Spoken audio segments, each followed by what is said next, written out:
이 사건은 엄마를 살해를 한 미성년자인데도 징역 20년밖에 선고를 못해요. 사회에서 영원히 격리시킬 수도 없어요. 더 강화인 건 요즘에 지금 이게 거의 거지 같은 놈이 뭐라고 주장하는지 알아요? 나 촉법소년이에요. 나 레드라인 빨간 줄은 없어요. 지금 나를 가르쳐? 네가 뭔데? 안녕하세요, 영사님들. 저희가 또 돌아왔습니다. 오늘은 촉법소년 사건으로 저희가 한번 이 촉법소년 제도가 과연 필요한지 없애야 되는지 이런 거 한번 논쟁을 한번 해보는 시간을 가져보겠습니다. 이건 많은 저희 영사님들이 다뤄달라고 하는 주제이기 때문에 저희가 이번 기회에 다루게 됐습니다. 근데 갑자기 왜 촉법소년 얘기가 나온 거야? 최근에 이제 사건이 하나 있었죠. 형사 미성년자가 엄마를 살해한 진짜 말도 안 되는 너무 끔찍한 사건이 벌어졌는데 내가 촉법소년이라서 처벌이 안 된다. 이것뿐만 아니라 사실 14세 미만 형사 미성년자들이 범죄를 저지르고 경찰한테도 가가지고 당당하게 나 촉법소년이 나 처벌 안 받아요. 이렇게 하는 공분을 사는 사건들이 너무 많습니다. 촉법소년이 지금 강간, 살인, 마약, 요즘에는 뭐 딥페이크 범죄 중에서 거의 95% 정도가 거의 촉법소년이라고 해요. 지금 엄청나게 큰 문제가 되고 있죠, 지금. 그런데도 이게 이 사람들이 빠져나가기 위해서 늘 그냥 촉법소년 그 네 글자만 얘기하면 빠져나가는데 대한민국 국민들이 엄청 분노를 하고 있죠. 이렇게 대한민국 국민들이 분노할 때 누가 빠지면 되겠습니까? 강행박이 빠질 수가 없죠. 빠질 진짜 수가 근데 없죠. 이거 진짜 문제가 있어요. 예를 맞아요. 들면 촉법소년이 뭔지부터 말씀을 드려볼게요. 14세 미만은 형사처벌을 아예 못하게끔 형법에 규정이 돼 있어요. 어린 미성년자들은 사리 분별력이 떨어지는데 그 사람들을 무조건 처벌하는 건 능사가 아니다라는 관점에서 법이 만들어져 있는데 네. 요즘 어린 학생들은 사실 정보가 많잖아. 유튜브도 보고 뭐 이것저것 많이 보기 때문에 내가 촉법소년이라는 걸 악용을 한단 말이에요. 예. 사건에 대해서 일단 좀 먼저 간략하게 설명을 드리면 그 설명은 누가 해요? 강 변호사가 하죠. 제가 할게요. 네. 알겠어요. 이 사건은 엄마를 살해를 한 미성년자인데도 징역 20년밖에 선고를 못해요. 사회에서 영원히 격리시킬 수도 없어요. 이게 왜 그러냐면 소년법과 이제 형사 미성년자 다 규정이 돼 있기 때문에 그렇거든요. 이게 어떤 사건이냐면요. 작년 추석에 있었던 일이에요. 추석 때 정말 사람들이 많이 오잖아요. 근데 이제 밖에 좀 소란스러웠나 봐요. 뭐 이렇게 여기 놀이터에 여러 사람들이 있으니까 범죄를 저지른 애가 시끄러운 소리가 난다고 그 경찰에다가 소음 신고를 한 거예요. 그러니까 거기에 대해서 엄마가 아유, 야, 애들이 이제 추석 때 지금 이제 가족들도 많이 오고 해서 놀러 온 거지. 그 정도는 너가 참아야지 왜 그런 것까지 신고를 해. 라고 이렇게 약간 달래니까 그러니까 갑자기 범죄자 애가 발끈을 해서 지금 나를 가르쳐? 네가 뭔데? 하면서 엄마를 무려 28번이나 찔러서 칼로 살해를 한 사건입니다. 이놈은 사회에서 격리시켜야 돼요. 존속 살해예요. 더 강화인 건 요즘에 지금 이게 거의 거지 같은 놈이 뭐라고 주장하는지 알아요? 나 촉법소년이에요. 나 레드라인 빨간 줄은 없어요. 그리고 나 이거 진짜 정신적으로 내가 아프고 왜 아프냐? 엄마가 나한테 워낙 가정폭력을 해가지고 내가 오히려 피해자였어요. 얘기하면서 그냥 개소리를 하는 거예요. 아프기 때문에 심신미약으로 그냥 나 빠져나올 수 있다. 그렇게 그 법정에서 공개적으로 개소리를 한 거예요. 중학생이 그걸 얘기한다고? 네. 그러니까 이게 지금 비단 이 사건뿐만 아니라 지금 형사 미성년자 중학생 애들이 내가 촉법소년이다라고 하면서 범죄를 저질러도 형사님 어차피 나 못 잡아가. 난 촉법소년이야. 14세 미만 촉법소년이라고요. 저 처벌 안 받잖아요. 이렇게 얘기하는 사건들이 너무 많단 말이에요. 그러니까 이것들이 지금 공분을 사고 이래서 제도를 진짜 좀 개선할 필요가 있다라고 지금 얘기가 나오는 겁니다. 1심 재판부에서 이제 무기징역을 선고를 했는데 18세 미만 소년법 감형 규정에 따라서 이 학생은 20년이 최대형이에요. 그렇기 때문에 그것 때문에 더 분노를 사고 있죠. 그리고 왜 살인을 했는데 소년법이란 걸로 20년? 소년법에는 최대 20년까지만 선고할 수 있게끔 소년법이 규정이 돼 있어요. 형사 미성년자들은 아무래도 사리 분별력이 떨어지기 때문에 무조건 사회에서 영구적으로 격리하는 게 능사는 아니다라는 게 이제 법의 입법 취지입니다. 국민참여 재판을 했는데 대실패한 게 이제 배심원들이 만장일치로 유죄 선고했다고 하는데 맞아요. 유죄 선고한 배경이 혹시 없는데?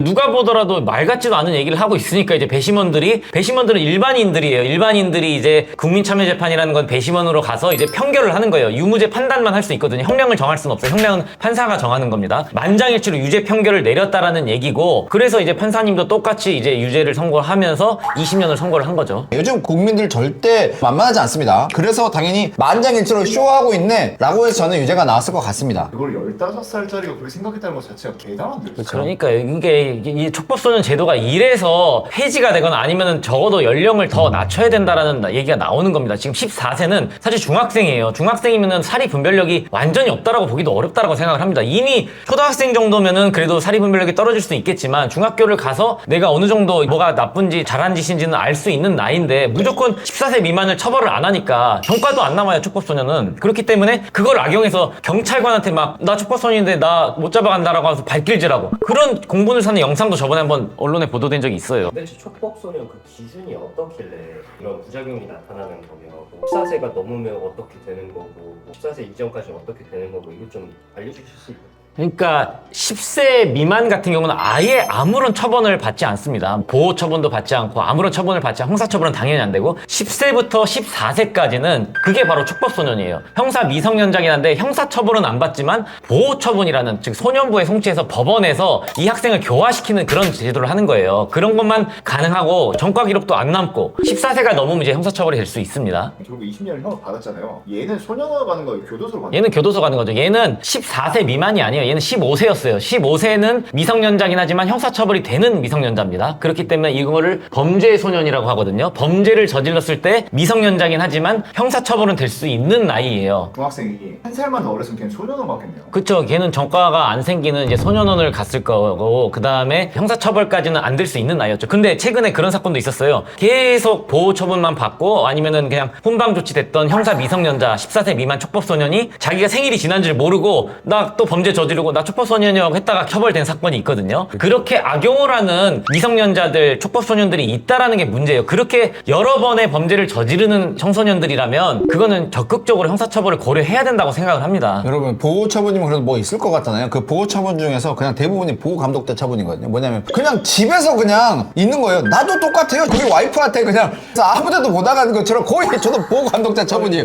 그 얘기 나가도 되는 거예요? 예를 들어서 그런 거 저는 사랑합니다. 저는 보호 감독 받는 걸 좋아해요. 나를 감독해주네. 사랑해요 감독자. 약간 그런 거예요. 대부분 뭐 보호 처분이면 야 뭐 형사처벌과 보호 처분은 진짜 완전히 다른 거예요. 보호처분 같은 경우는 행여나 잘못되더라도 소년원 가는 경우도 거의 드물고요. 그냥 부모님 밑에서 그냥 어디 나가지 말고 부모님한테 잘해라. 아니면 보호관찰자라 그래서 경찰서에 그냥 주기적으로 가면서 그냥 감시만 주기적으로 받고 그냥 전과도 안 나고 그냥 아무것도 아니에요. 그러니까 걔 그지 같은 거예요 그게. 근데 이제 우리나라가 너무 이제 형사 미성년자에 대해서 좀 관대하다라는 지금 논란이 많이 있어요. 사실 그래서 이 촉법소년의 나이를 줄여야 된다라는 논의가 굉장히 활발하게 이루어지고 항상 이게 국회에 발의는 되는데 통과가 안 돼요. 왜냐면은 반대의 입장도 많아요. 왜 그러냐면 형사 미성년자들은 그래도 교화를 해서 얘를 더 사회 일원으로 복귀시키는 게 목적이 되어야지 무조건 형사처벌을 하는 게 능사는 아니다라는 관점이 많단 말이에요. 그런데 이제 지난 정권에서 또 발의가 됐고 이번에도 국회에도 또 발의가 될 것으로 보여지는데 어쨌든 13세로 낮추자라는 논의가 많고 사실 좀 낮춰야 된다고 생각합니다. 왜냐면 13세 미성년자가 가장 범죄를 저지르는 경우가 많아요. 더 어린 나이의 청소년보다는 13세가 가장 범죄를 많이 저지른단 말이에요. 아니 근데 진짜 듣다 보니까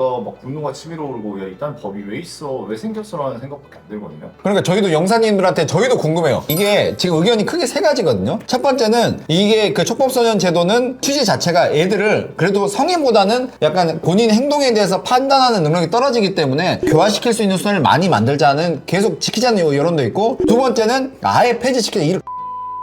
야 이 새끼들 싹수가 야 이놈 거지 같은 놈들 촉법소년 이거 보고 이제 폐지를 하자. 그 다음에 세 번째는 촉법소년에 대해서 연령 자체를 좀 낮추던지 그 세 가지로 나뉘거든요. 맞아요. 두 분은 지금 어떻게 생각하세요? 저는 무조건 촉법소년 연령은 낮춰야 된다고 생각합니다. 13세로 낮추고, 그리고 강력범죄, 예를 들면 살인, 강도, 강간 이런 강력범죄에 대해서는 굳이 촉법소년 제도를 유지할 필요가 있나 생각이 돼요. 그런 학생들은 사실 교화의 대상이 아니에요. 처벌을 해야 돼요. 그리고 더 나아가서 문제가 뭔지 아세요? 피해자들 있잖아요. 피해자들이 강력하게 처벌을 원해도 얘가 촉법소년이기 때문에 처벌이 안 된단 말이에요. 그러면 피해자 아픔은 누가 치료해 줄 거예요? 그게 가장 문제예요. 그렇기 때문에 이 제도는 적극적으로 좀 개선을 할 필요가 있다고 생각을 합니다. 이거는 정말 많은 변호사들마다 갈리고 그렇기 때문에 저도 이 부분도 완벽하게 동의를 하고, 이게 왜 강호석 변호사님들이 아니 들이는 아니지 아직 강호석 변호사님이 한 명이에요. 그렇죠.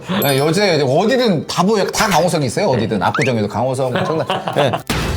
강호석 변호사님이 저는 국회로 가야 될 이유라고 생각을 합니다. 저는 촉법소년은 반드시 개정돼야 된다고 생각을 합니다. 그 이유는 촉법소년 제도 자체가 여러분 이게 언제 생겼는지 알아요? 이 13세 미만인 규정 자체가 1953년 70년 전이에요. 여러분 70년 전 14세랑 지금 14세랑 똑같습니까? 틀려요. 예를 들어서 지금 있잖아요. 그때 우리가 만화책 봤던 검정고무신이 있었던 그때 그 개들이랑 지금 애들은 그렇잖아요. 여자 사귀고 법률을 이해하고 그런 부분이 그때 14세랑 지금 14세랑 아예 달라요. 정보도 완전 다르죠. 네. 그리고 그리고 우리나라만 이렇게 지금 14세 미만을 처벌하지 않는 거고 우리나라만 그런 건 아니지만 영국이랑 호주 같은 경우는 10세 이상이면 형사처벌이 된단 말이에요. 그거는 무슨 얘기냐? 우리처럼 이런 논의가 활발하게 이루어졌고 촉법소년의 나이를 낮춘 거란 말이에요. 우리 영사님들이 그래서 이 촉법소년에 대해서 어떻게 생각하시는지를 댓글로 좀 남겨주시면 저희가 대댓글도 달아드리고 같이 좀 논의를 해봤으면 좋겠어요. 저희 채널은 그렇게 항상 긍정적인 논의를 하는 채널이기 때문에 영사님들 댓글 많이 달아주십시오. 저희는 진짜 바로 어떤 컨텐츠로 만들고 여러분들의 의견을 가장 존중하거든요. 근데 저는 개인적으로는 진짜 살인, 특히 살인 같은 경우는 아예 촉법소년의 제도 자체가 없어야 되지 않을까라는 생각도 하고 있어요. 이거는 살인은 정말 이거는 촉법소년이고 뭐고 특히